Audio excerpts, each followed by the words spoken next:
السلام علیکم ورحمۃ اللہ وبرکاتہ۔ آج ہم بات کریں گے کہ صحابہ میں کچھ ایسے لوگ بھی تھے جو اللہ کے رسول صلی اللہ علیہ وسلم کے کیے گئے فیصلے کو دل سے قبول نہیں کرتے تھے۔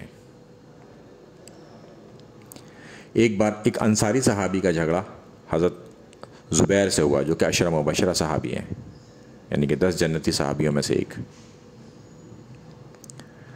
پانی کو لے کر ایک برساتی نالے کا پانی حضرت زبیر کے باغ کے پاس سے جاتا تھا یا باغ میں سے جاتا تھا، تو وہ اس پانی سے اپنے باغ کو سیراب کرنا چاہتے تھے، جبکہ انصاری صحابی یہ چاہتا تھا کہ وہ اسے چھوڑ دیں اور تاکہ وہ اس کے باغ میں پانی آ جائے۔ یہ لوگ اپنا جھگڑا لے کے اللہ کے رسول صلی اللہ علیہ وسلم کے پاس آئے۔ اللہ کے رسول صلی اللہ علیہ وسلم نے کہا کہ زبیر، تم اپنے باغ میں پانی دینے کے بعد اس پانی کو چھوڑ دو تاکہ تمہارا ہمسایہ یعنی کہ پڑوسی بھی اس پانی کا فائدہ اٹھائے۔ تو اس پر اس انصاری صحابی نے کہا کہ یہ آپ کے پھوپھی ذات ہے نا۔ اس پر اللہ کے رسول صلی اللہ علیہ وسلم کا چہرہ انور کا رنگ بدل گیا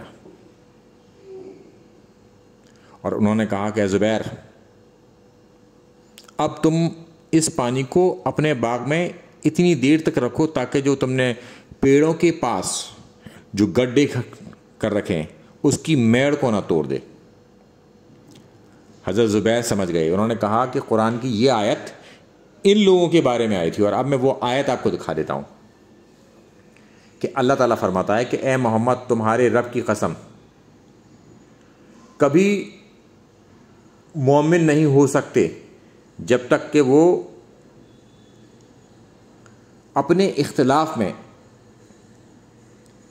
تمہارے فیصلے کو نہ مان لیں اور اسے دل سے تسلیم نہ کر لیں، تب تک وہ لوگ مومن نہیں ہو سکتے۔ اگر دل میں کوئی تنگی ہوئی، کوئی گنجائش ایسی رہی کہ انہیں تسلیم نہیں کیا اس فیصلے کو، تو پھر ایسے شخص مومن نہیں ہو سکتا۔ یہ صحابیوں کے بارے میں عقیدہ ہے کہ صحابی بھی مومن نہیں ہو سکتا جب تک کہ وہ اللہ کے رسول صلی اللہ علیہ وسلم کے فیصلے کو دل سے تسلیم نہ کر لے، جبکہ ان میں آپس میں کوئی جھگڑا ہو۔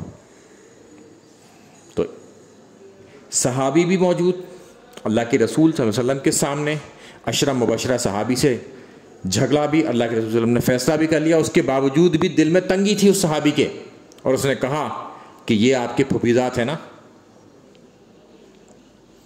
بس اللہ رحم کرے اس معاملے پر۔ ہمیں صحابہ کے بارے میں وہی عقیدہ رکھنا چاہیے جو کہ قرآن و سنت کے اندر موجود ہے، جذباتی عقیدہ نہیں جو ہمیں بنا کے سنایا گیا ہے۔ السلام علیکم ورحمۃ اللہ وبرکاتہ۔